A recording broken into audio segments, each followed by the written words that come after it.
Good evening. Thank you so much for coming to the American Independence Museum. I think you both know me. I'm Victoria Sue, Public Programs and Engagement Manager, and we love seeing you here tonight. We're really excited about tonight's Tavern Talk, but first I want to thank our sponsor, which is People's United Bank. They are a great neighbor of ours, both figuratively and literally. They're right across the street from the museum, and they're really committed to helping the community. Without their support, we wouldn't be able to offer these lectures for free, of which we have 3 more this fall, so we're super excited about that. Speaking about this fall, I wanted to let everybody know about our full schedule coming up this fall, including Beer for History, which starts next week. So people can check that out on our webpage, independencemuseum.org. But I'm going to jump right in. And welcome everybody to Understanding Your Community Through a Historic Perspective. We came to this lecture tonight because at the museum we've been talking about civic engagement this year, which is part of our mission. It's a core component of the museum's mission to inspire civic engagement today. Civic engagement is our programmatic theme of the year, including our seasonal exhibit up at the museum. So if you haven't checked that out, come back and visit us when we're open. Tonight we'll continue this season's exploration of civic engagement by reaching outside of our walls with an in-depth look at how community can connect through its historic resources. We'll take a deeper dive into what being a civically engaged means for our institutions, communities as community partners, and as educators of history, as well as what it means for our guests and neighbors. Through this panel discussion, led by experts from Exeter Public Library, Exeter Historical Society, Historic New England's Gilman Garrison House, and the American Independence Museum, we will examine the historic institution's roles in communities and how understanding community from a historic perspective can be an inroad to civic engagement, community building, and we love this, local vibrancy, which we think all of us can offer in different ways, and sometimes the same ways. We hope you'll come away from the evening with a better understanding of these organizations and the roles they have play today and will continue to play in the greater Exeter community. I'm going to ask each presenter to answer our 4 prepared questions in turn, but first I'm going to have everybody introduce themselves and tell us a little something about their organization. So my name is Chandra Vidra. I am a librarian and the programs director for adult services at the Exeter Public Library. We serve the community in a whole variety of fashions, providing equal access to ages child 0 to adult, and whatever that defined as. So, and we promote lifelong learning through engagement with different media.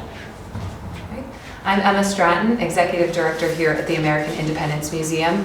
We engage about 6,000 visitors annually at our museum, which includes these 2 18th century historic buildings with our 3,000 objects, and we do that through programs, tours, exhibits, and more.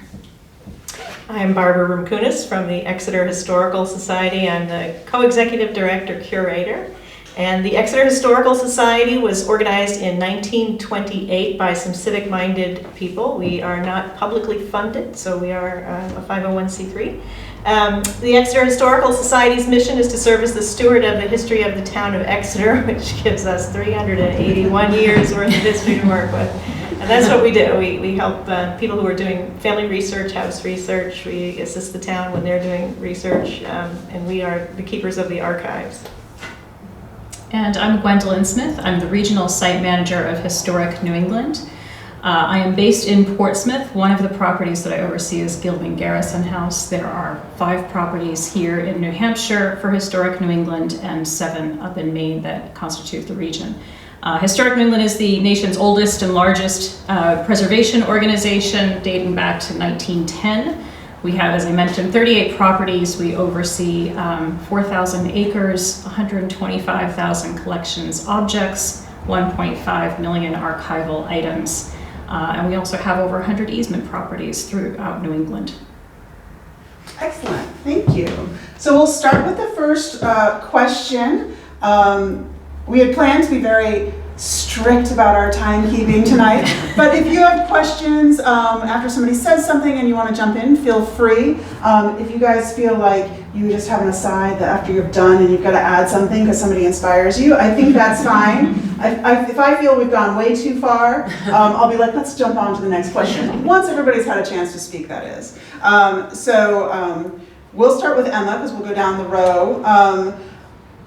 What does, because what does the civic engagement look like to your organization, both internally and externally?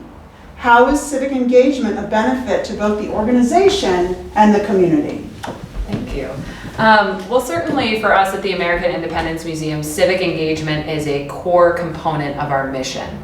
It's right there in the actual mission of our institution. And for us, on kind of both the internal and external side, we look at how that helps shape and craft our programs and exhibitions that we do.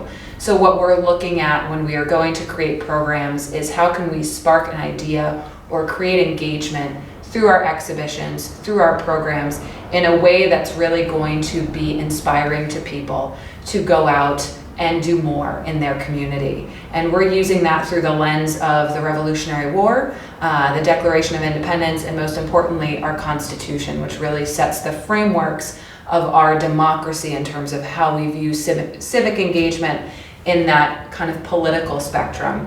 I'd say in the past few years, we've also worked heavily on having a more external kind of community building focus as well. So taking a step away from the political history of civic engagement and working towards a more community focused, building a better community, and having that civic engagement aspect of the tavern, of the building we're in, being a central public space has also helped encourage the civic engagement that we do and the work we do with the public.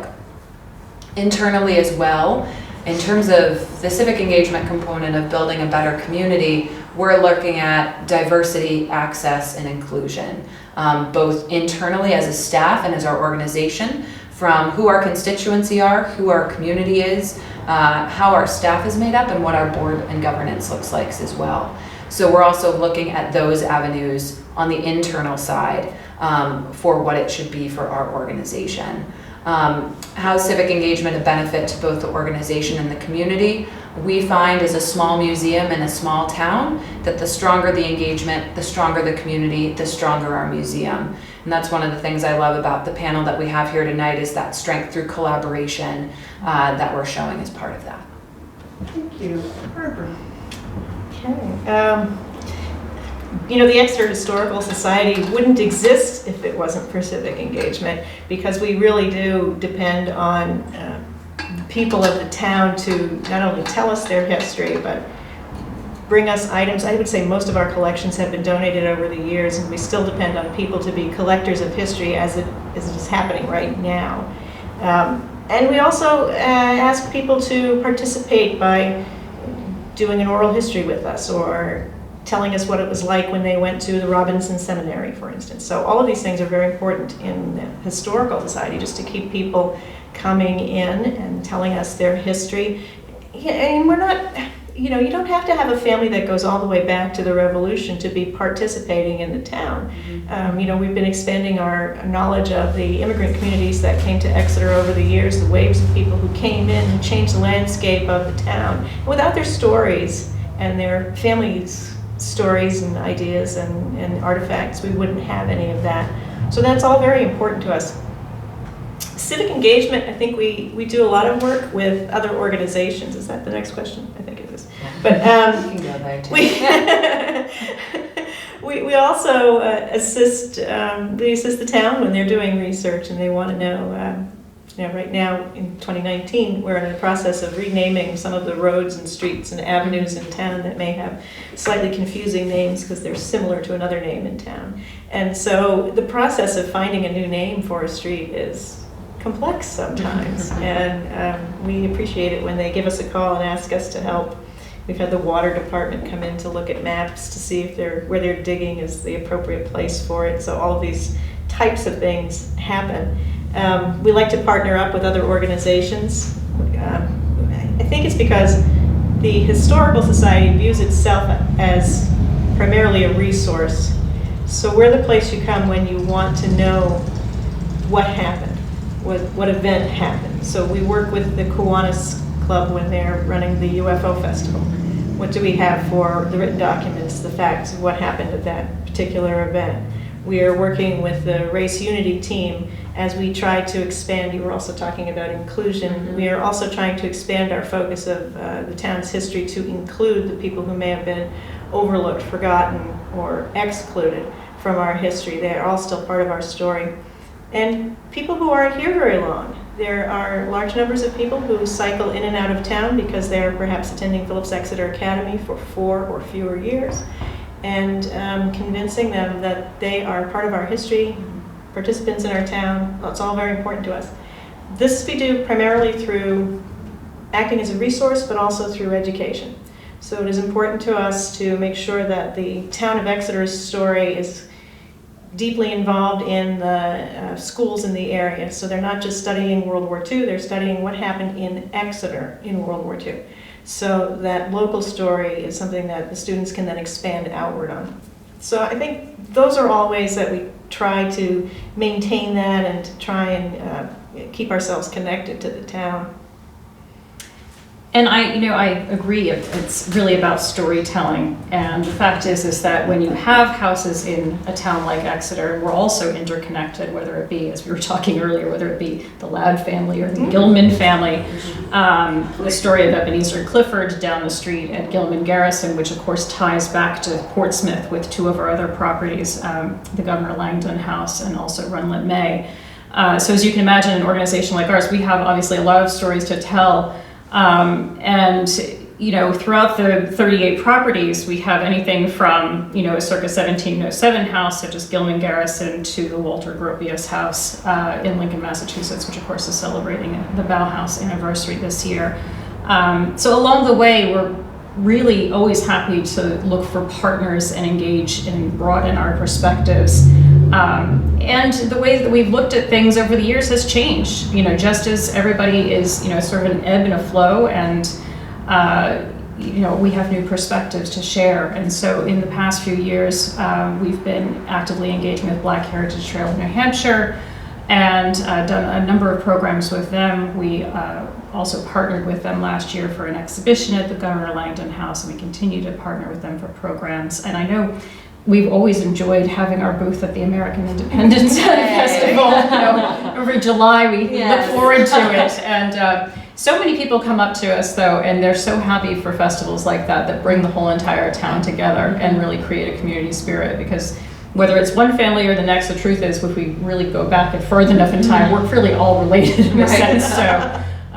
So it's always fun to partner with new people and have new opportunities to share.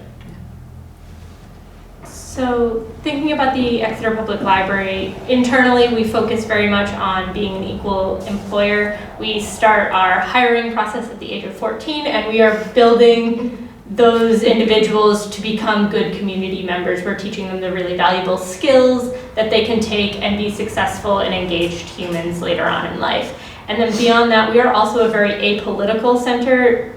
Legally, we are an apolitical center.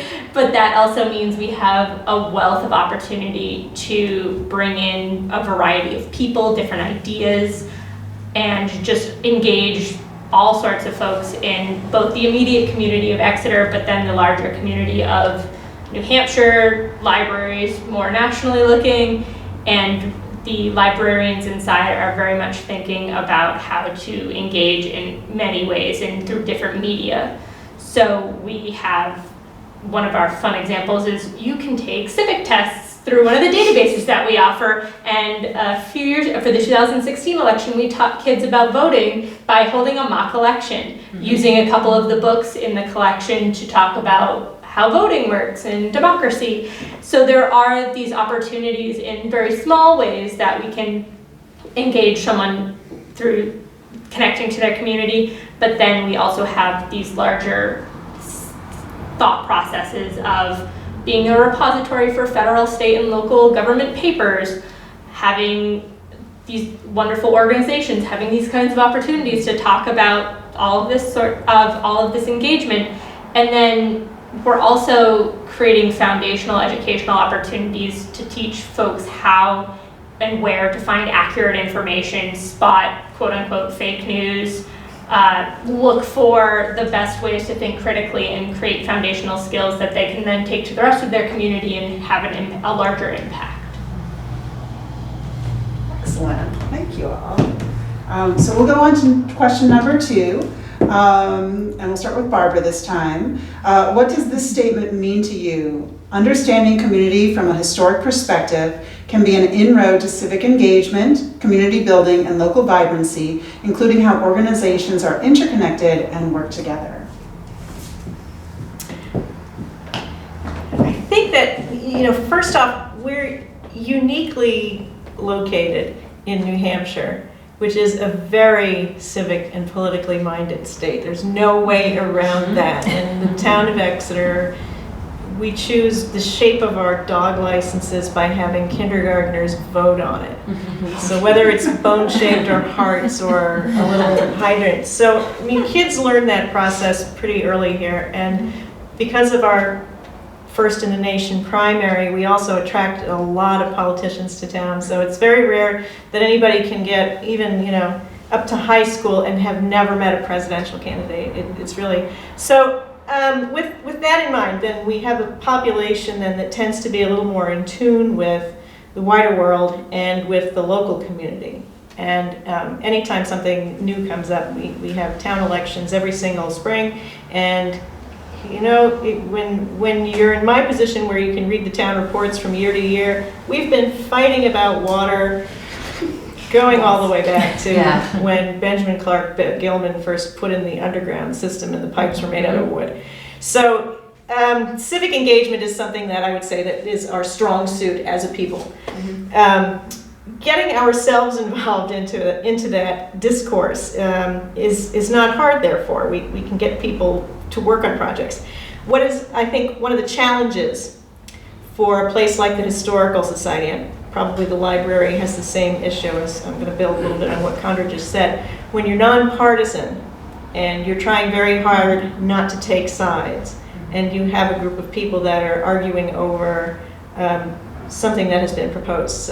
For instance, when the town hall was going to be digging out the embankment in the 1930s and put a floor underneath there so they could have public restrooms. That was a very contentious issue. And it is comforting to know in modern times when we are arguing, you see people in town arguing about these same types of issues. It is comforting to know that we've been there before. We have argued out some things that really split people up, and that you thought that rift would never heal, and yet it does eventually. So knowing your history can be helpful in those situations. It could be something as simple as a new development is going in. Some of the people are for it, some of the people are against it, but once it passes and it's going to go through, what do you name it? And as you know, sometimes you get, a new neighborhood will be named something that doesn't seem to have anything to do with your local community. So just giving it a correct name is helpful to engage. So I don't know if I'm completely off topic, but these are the types of things that we do. At the Historical Society, we will provide information to all comers. So if a company is coming in and they want information on a building, we will provide them information that we have on the building. How old is it? When was it built? Who was it used for? Who worked there? Who lived there? How long did it exist? And it is really not my place to then ask, are you the person that wants to tear it down, or are you the person that wants to preserve it? That is a question that we would then shift over to the Historic District Commission or the Heritage Commission, but we will provide the information. And for instance, when the town was trying to decide whether or not to remove the dam, we provided information to all comers. And that's our goal, is to try and find that information, but we want to be welcoming to anyone who's looking for it, so that we're not necessarily taking sides. So that is some of our civic engagement. We will work with anybody. We will. You come in if you want to know a piece of information about someplace, we will talk to you. Well, I certainly like what Barbara said about the fact that, we know through a historical perspective that we've been this road before. And I think that, and I hope that it offers comfort to people in a sense. You know, we all have so many varied stories to tell, and the fact is, you know, when you go down to Gilman Garrison House, you obviously are seeing the house as sort of a compilation of different time periods. You know, you get the sense of, okay, well, when it was built with the portcullis door versus later on when there was a millinery shop there. And so by having this sort of changing perspective and now a current interpretation, you know, I think it gives us maybe some sort of sense of recognition of the fact that, well, again, there are issues that we've dealt with before, and it's all about interpretation at times, and that changes with history. Certainly, you know, we're always learning from people. We're always learning not only from our team of experts that we have internally. Our staff has such a wealth of expertise, but being part of these partnerships within the community, we're learning from each other too, and how to broaden our programs and broaden our perspectives. And it's important to do so because everything is, you know, changing going forward. So it's always helpful to have a sense of community and build in the partnerships. So thinking about the library and where it's been and where it's going, because we are very much, while we are rooted in history, we are always constantly looking to the next community that we're going to be supporting and trying to meet the current needs of the community that we're in right now. The library was founded because community members wanted it. It was built out of social libraries in the area, and then the community was like, we want a building, we want a library. So it happened, and then thinking about how we have continually tried to honor that. We are here for the community. We serve in any way we can. We, very similar to the Historical Society, anyone that comes in our door is greeted with a smiling face. How can we help you? Let's find the information, find the source, find a way for you to access what you want. And meeting any sort of need in that regards, regardless of age, and any type of need, accessibility need, all of that sorts of stuff. And we, within reason, I mean, we can't break laws, but of course, but we do try and help folks to really access things in a private manner too. The library is always going to respect an individual's privacy in their search for whatever they need, which is sometimes a little intimidating in the digital world we live in, where it seems like all of the information you could ever want is online about anyone, and still the library is a nice secure place where you're going to find accurate, helpful information.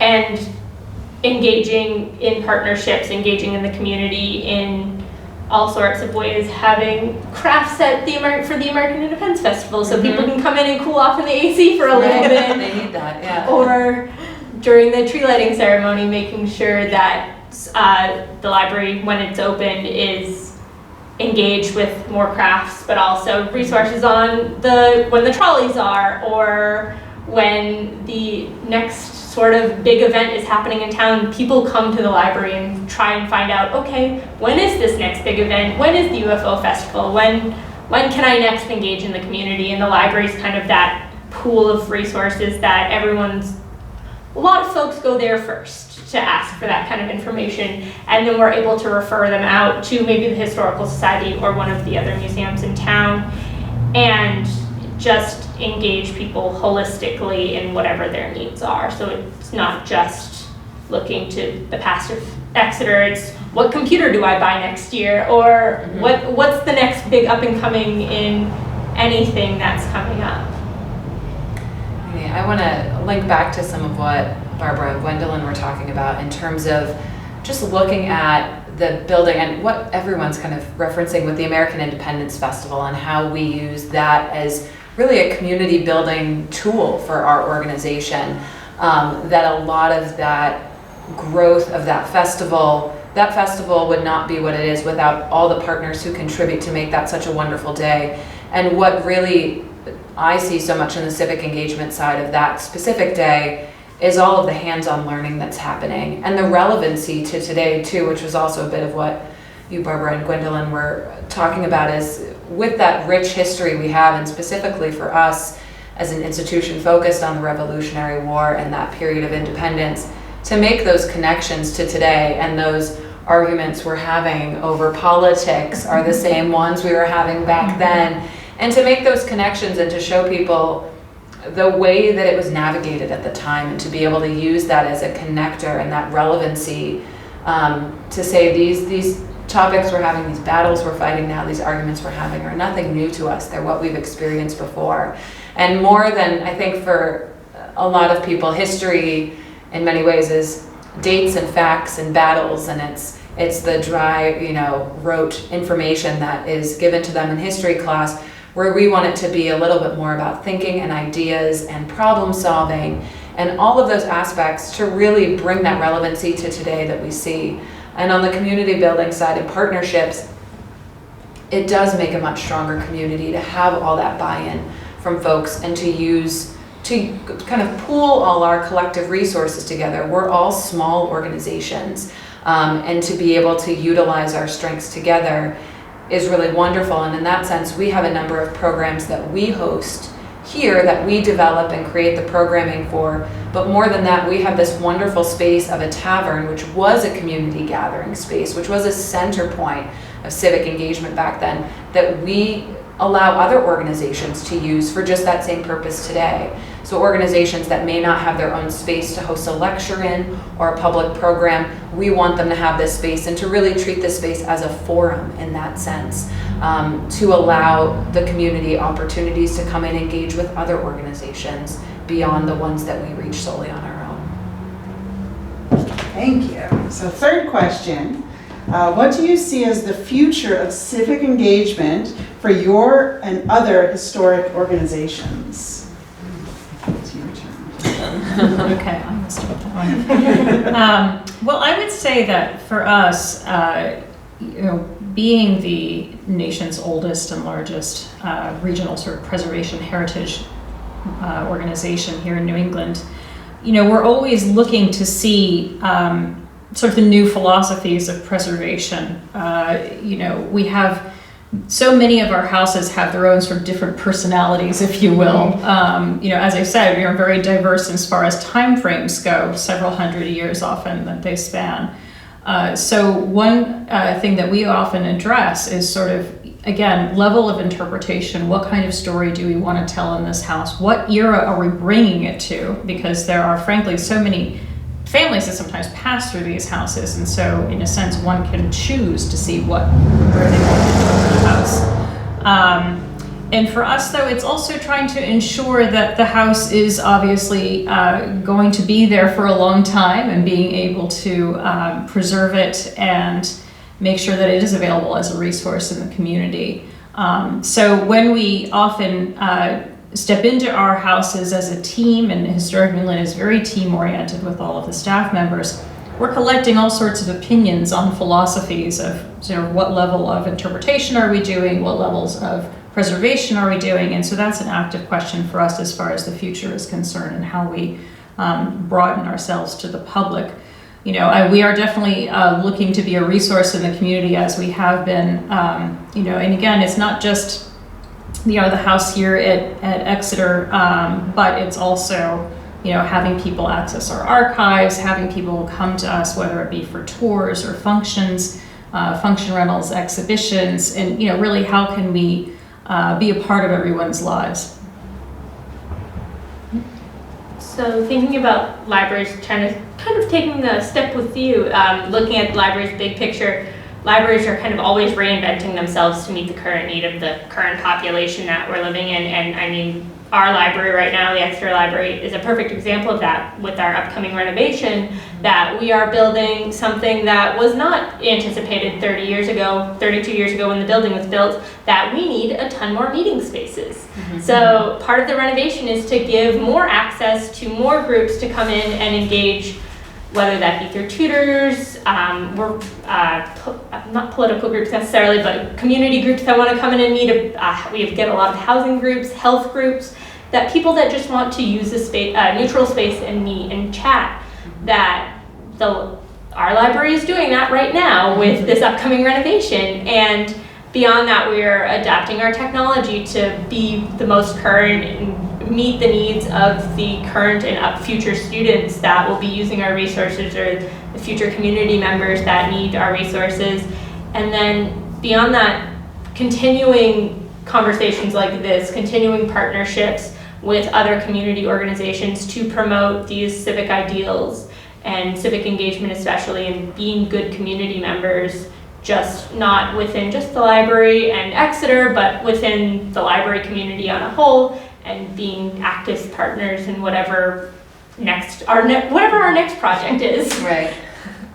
And I think for us too, knowing that as the future is moving and we're moving into a much more technological age and a digital age where so much civic engagement and community building can be done in a digital setting, in a digital forum, what is our role as a history museum in that? And how do we either both play into it and then also at the same time provide a space where people can meet face to face and discuss issues and things of that nature? I think we've seen both grow, kind of what you're talking about, the duality of needing more meeting space so people can meet, and then also needing more technology to meet the needs of folks.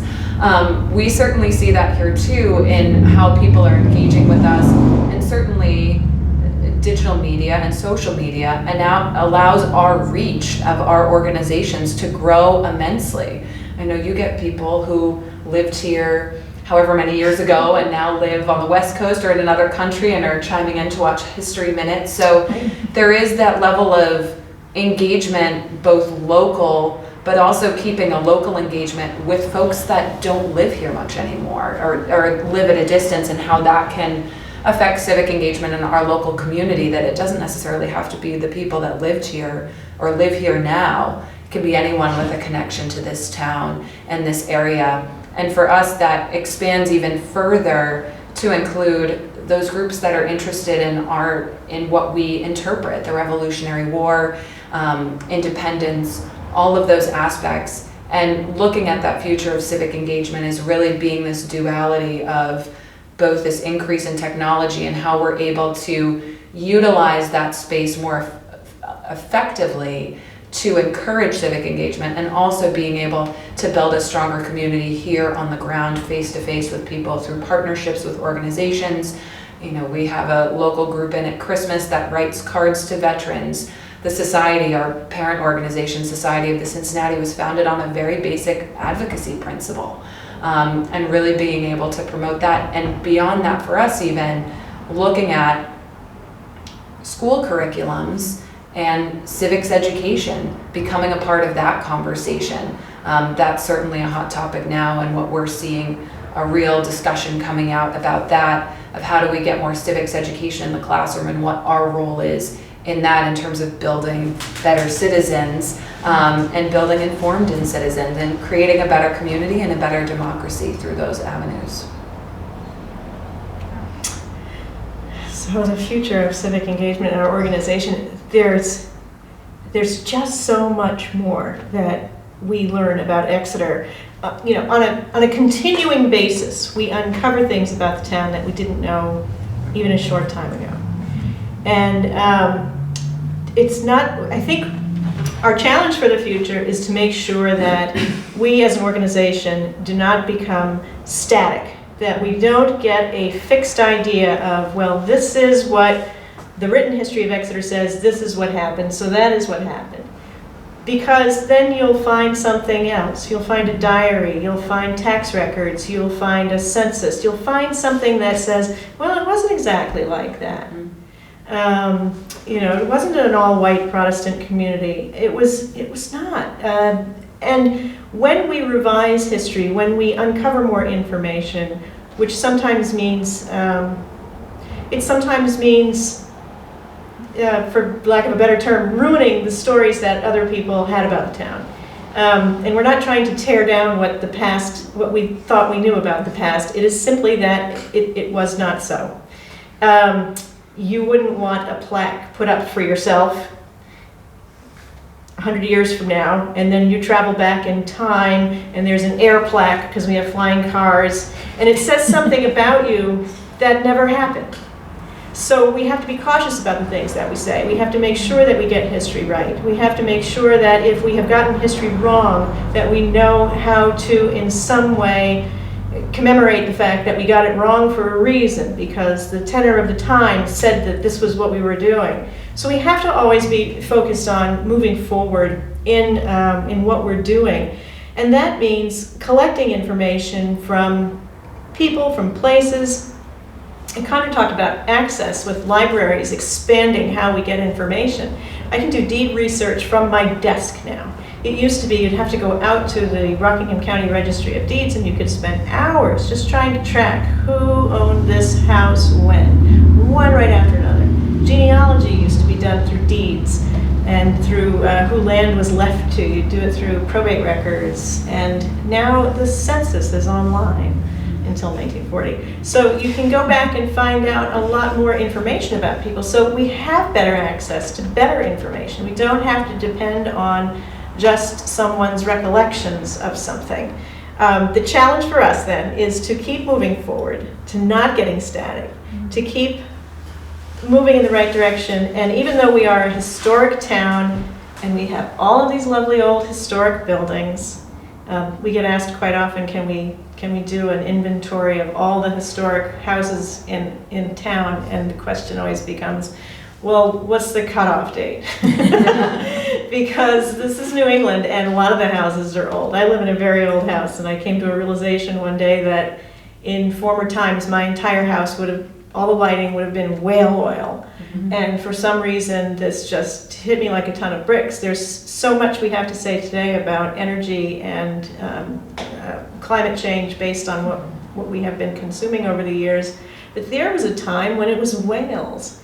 And we nearly wiped out an entire population of this amazing earthbound creature. And that's a lesson from the past that we need to keep moving forward with. So, but my house is no longer lit by whale oil. I mean, it has gone through the process of probably having gas lighting and then electricity, and today I have LED bulbs, and now I have Wi-Fi zooming through the house, bringing me a podcast about whaling that prompted the whole little crisis. So, and this is a house that was built in 1775. So, you know, it has gone through a lot of change, and it's withstood it, and it can still be a historical house with all the stories of the families who have lived there since the 1770s. Plus when they were lighting it with whale oil and when they were lighting it with something else, when it was heated with coal. And yet it still stands. And it's still a lovely house. It's still a historic house. It has new occupants. We're using it in different ways. But that's the beauty of moving forward with having a historic place like Exeter, but still being in tune with what's going on currently. So I guess that's my pitch. Let's keep moving forward without forgetting our past.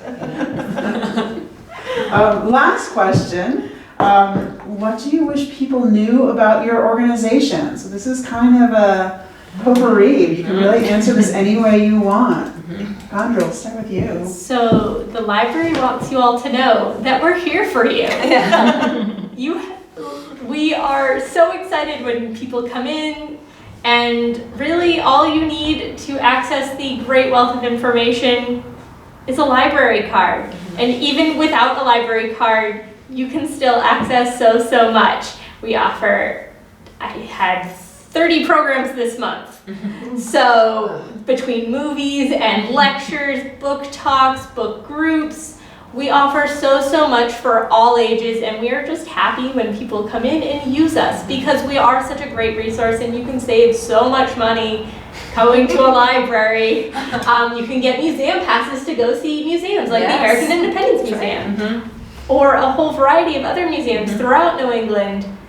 And it's just, we're here and we want to see you, so please come in.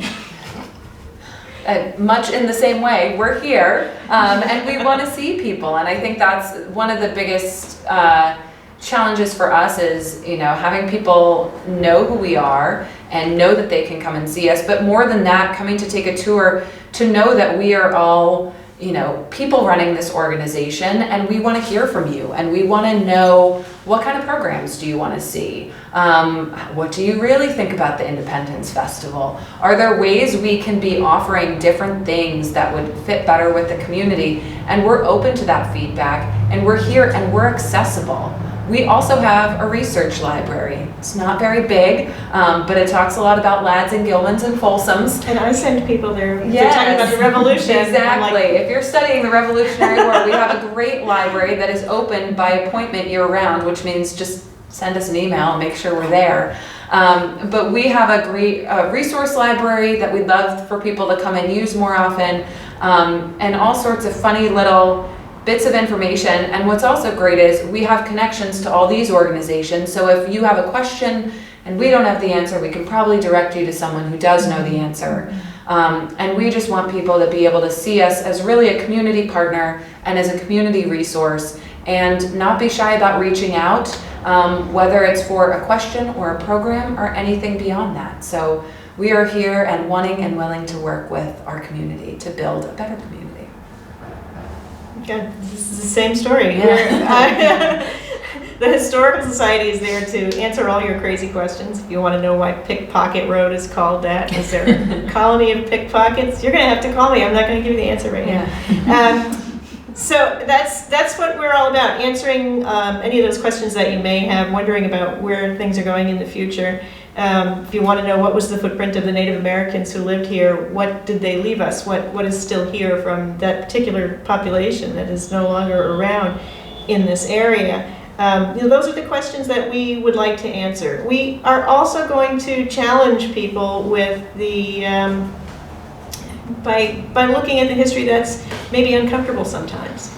Exeter, we're not here to be the booster club to say that everything that's ever happened in Exeter is wonderful. We have a glorious past. There are some things that we really have to take a hard look at and question where we're going with that. But in spite of that, we have a pretty vibrant group of members who help support us. As I mentioned, we don't have any funding from the town or from the state or from any larger organization. I can't help you fix up your barn. I can help you with what color to paint it with some advice, but there's no funds for other things like that. We don't sweep in and rescue houses that are about to be torn down anymore. Before the Historic District Commission, we did a few of those, but that's not our role anymore. Our role is to serve as the stewards of the town's history.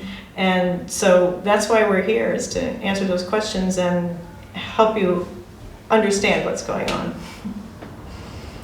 So I can probably echo each one of a little bit of what everybody said here, but Historic New England is a growing, dynamic organization, and so yes, history is not static, it's living and breathing, and certainly depends on community support and support from members. We certainly invite everyone to come through our doors, whether it be for a tour or whether it be for a special program.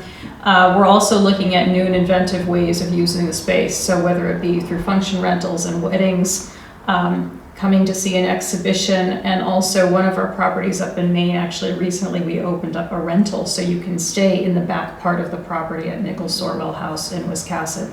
So you go down the street, you get a lobster roll, and then you explore some antique shops and some galleries. So it's a fun organization, and we're certainly here to answer questions about it too. So we do hope to see everybody soon. Excellent. And you have a great collection storage facility in Haverhill too. That We do. The public can go tour, can't they? We do, yes. Yeah. It is open to researchers by appointment, but also we do open it several times a year. It is in Haverhill, Massachusetts. It is in a sort of state-of-the-art converted mill building.